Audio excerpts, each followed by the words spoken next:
Hi friends, I hope that you have had a good week. I appreciate you giving me a few minutes of your time. So today we're finishing up this little series that we've been doing on the parables of Jesus. These parables, these simple but profound stories that Jesus told us and told the audience of the day, that really had the potential to make a significant difference in our lives and of course in the original audience, right? And so we've been exploring these parables over the last few weeks. And today we're talking about the parable of the persistent widow. And in this parable, really the punchline is, and in fact we'll read in just a moment, that the punchline of the parable is that we should pray and never give up, right? Friends, you know, I've been serving the Lord for a long time now. It's actually, can I tell you, it's actually about 50 years ago, last month in August, 50 years ago, August of 1973, that as a 9-year-old boy, you know, I knelt beside my bed with my cousin and we prayed and I invited Jesus into my heart, right? And that was just my way of taking a step towards Jesus. And so for 50 years, I've been a follower of Jesus. And, you know, I don't mind saying that the longer I serve the Lord, the more I'm aware of things that I just don't know and I just don't understand. I used to think I had it all figured out, and the older I get, the more I realize that I don't have it all figured out. And prayer is one of those things. I just think, and a pretty good chance that you would agree with me, I just think that prayer is a mystery. How is it possible that we human beings can talk to God, an unseen person? We can talk to him and ask him for things, and our prayers actually make a difference, right? And actually change the course of a person's life or change the course of a situation. How is that even possible? And there are so many questions that come up around this issue of prayer. And one of them is, like, does my prayer actually make a difference? Or does my prayer just somehow make me feel better about myself or better about the situation? And that is the blessing of prayer, right? But does my prayer actually make a difference? Or another question, and the answer that I have discovered is that I honestly, truly believe that it does actually make a difference. But sometimes when something happens, when a prayer is answered, you know, we can wonder, you know, was that actually a divine miracle, divine intervention, or was it just a coincidence? Like, would it have happened anyways if I did or didn't pray? Do you know what I mean? Or if I pray for something and it does not happen, you know, what happened? Why didn't it happen? Did I not pray enough? Did I not pray the right way? Or, you know, what? There are so many things that I don't understand, you know, about this mystery of prayer. And today we're going to read this parable that Jesus told of the persistent widow. And we're not going to answer all of those questions, but we are going to talk about how this issue of persistence, right? So let's jump into the parable. Luke chapter 18, verses 1 to 8.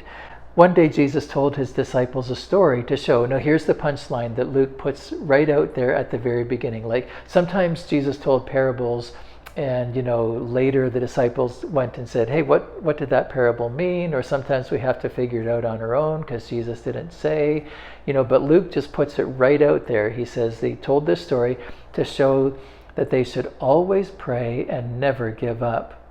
There was a certain judge in a certain city, Jesus said, who neither feared God nor cared about people. A widow of that city came to him repeatedly saying, give me justice in this dispute with my enemy. The judge ignored her for a while, but finally he said to himself, I don't fear God or care about people, but this woman is driving me crazy. I'm going to see that she gets justice because she's wearing me out with her constant requests. Can I just pause there for a moment? This statement, she is wearing me out with her constant requests, wearing me out, is actually a very poor translation into the English language. The literal translation is, this woman is giving me a black eye. This woman is giving me a black eye with all of her constant requests. And the suggestion is that in first century Palestine, for the first century Jewish person, to receive a black eye would be to disgrace a person, right? It's kind of similar in a small way, similar to today. Like if somebody punched you and gave you a black eye, like we can understand a little bit of the comparison here. But to this woman is giving me a black eye, or she's disgracing me with her constant requests, right? So what the judge is saying here is that I'm going to save face. I'm going to avoid being disgraced because this woman is so persistent that I'm going to grant her what she's asking, right? So I'm going to see that she gets justice because she's wearing me out with her constant requests. Then in verse 6, then the Lord said, learn a lesson from this unjust judge. Even he rendered a just decision in the end. So don't you think God will surely give justice to his chosen people who cry out to him day and night? Will he keep putting them off? I tell you, he'll grant justice to them quickly.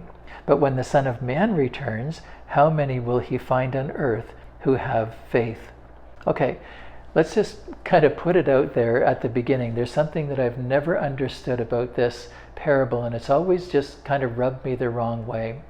How is it possible that Jesus would put side by side in this story an unjust, crooked judge who doesn't love people and doesn't fear God with God in the story, right? Because both the unjust judge and God are the one who are in the position of granting the request, right?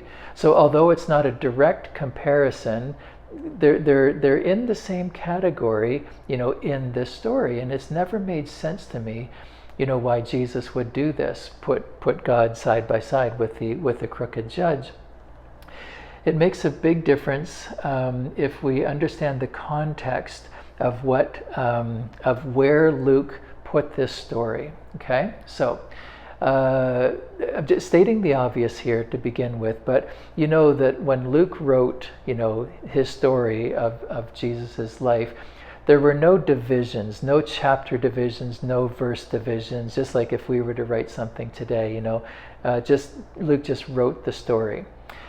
In chapter 17, just immediately before Luke told the story of the persistent widow, in chapter 17, Luke recorded Jesus talking about the fulfillment of the coming kingdom of God, right? The kingdom of God, and when would the kingdom be fulfilled? In Luke chapter 17, verses 20 to 37. In the first century Jewish mind, any talk of the kingdom of God being fulfilled meant that the Jewish people would be vindicated, that they would receive justice, right? Because so much of the Jewish people's longing for the kingdom of God to come was to get out from under oppression and to be vindicated, right?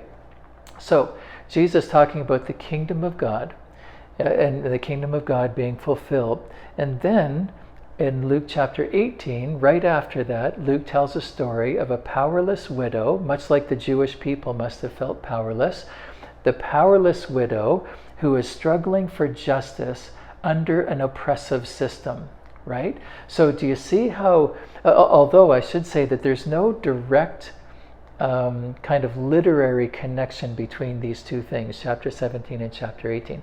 Like sometimes if there's a direct literary connection, Luke would say therefore, right, in verse 1 of chapter 18, therefore, tying it back to the previous section kind of thing.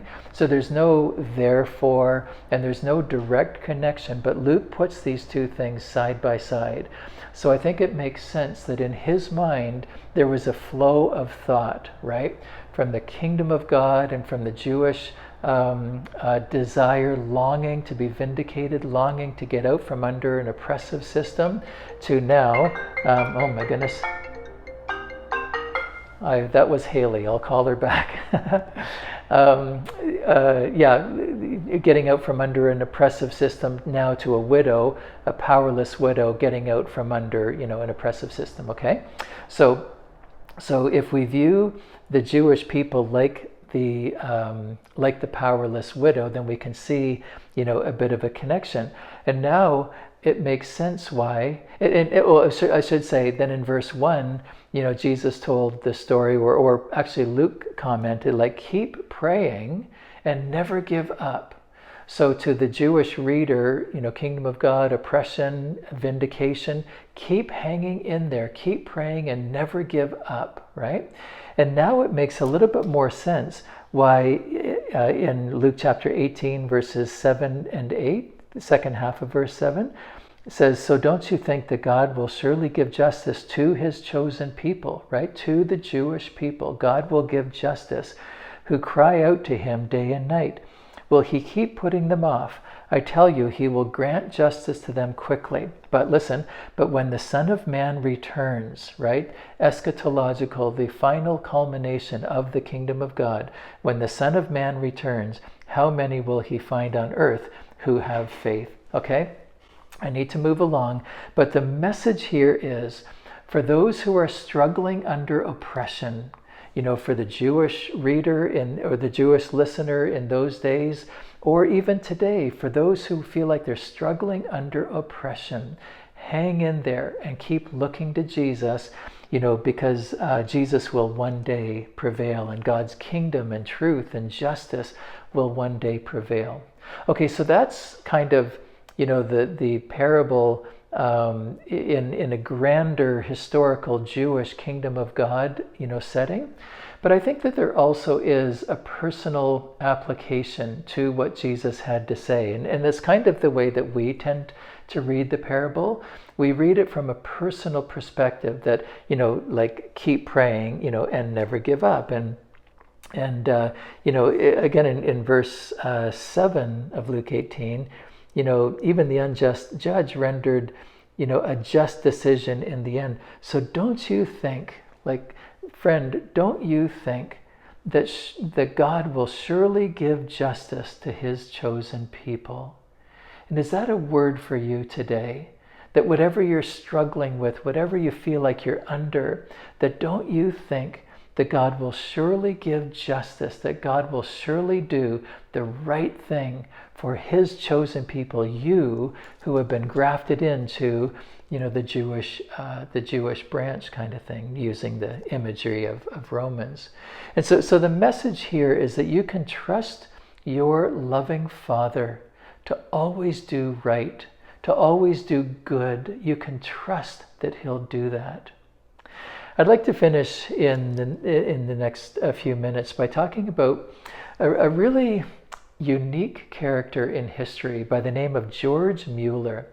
George Mueller was born in England in 1805 and he died in 1898. And George Mueller was quite an amazing figure in history because he cared for, I should say that because this is interesting for us in BIC and in our Anabaptist heritage, that George Mueller was one of the founders of the Plymouth Brethren movement. But George Mueller is well known because he cared for over 10,000 orphans in his lifetime. 10,000 little children, 10,000 orphans, in his lifetime. And he didn't just care for these 10,000 orphans. He really lifted their prospects in life. He gave them a chance at a better future. And as a result of his work, he started 117 schools, and he provided a education, listen to this, for 120,000 underprivileged children, or I should say 120,000 children. And certainly a good portion of them were underprivileged, because of the 10,000 orphans that he cared for over his lifetime. So I've just thrown out a whole bunch of numbers there, and you probably won't remember the numbers, but what we can ascertain from George Mueller's life, that to care for 10,000 orphans over his lifetime, he was really putting himself out there and taking great risks, and was really, really depending on God to come through, right? George Mueller was also known as a person of prayer. And in fact, he documented his answers to prayer. And he documented 50,000, did you catch that? 50,000 answers to prayer over his lifetime. Isn't that crazy? Just documenting 50,000 answers to prayer over his lifetime. And I read something really interesting this week in the Lectio 365 app. That they on Tuesday, I think it was, yes, it was September 5 on Tuesday. And I love what this said, and I just want to read it for you. In fact, I'm going to put the words on the screen for you. Of 50,000 answers to prayer cataloged in his lifetime, just 5,000 came instantly on the day he asked for them. In other words, 45,000 of George Mueller's miracles, of the 45,000 of George Mueller's miracles, I'll get this right, 90% of his requests required significant perseverance in prayer. This ratio sounds about right to me. One man for whom Mueller consistently prayed for waited 63 years to surrender his life to Christ. Now listen to this. This is what really captured me. Don't let yesterday's seemingly unanswered prayers, said Mueller, stop you from praying in faith today. Did you catch that? Don't let seemingly unanswered prayers stop you from praying in faith today. Friends, for me, that's a mic drop moment. That's a boom moment. That when I read that, that just captured me. Because, how often do I pray for something and I pray and I sincerely believe and I ask God, and I'm like, God, I know you have the ability to help me with this situation. And maybe, it doesn't happen the next day or the next day or the next week or the next week. And just slowly over time, I just kind of forget about it and I stop praying about it, right? And I don't know, again, the mystery of how that all works. But this statement captured me. Don't let yesterday's seemingly unanswered prayers stop you from praying in faith today. Friends, I don't know what you might be facing, and I don't know what you're praying about, but can I just encourage you and challenge you to pray with persistence, to keep believing like the persistent widow? Can I just challenge you to pray with persistence and hang in there, because we have the assurance that God is just and He's good and He will do what's right in the end.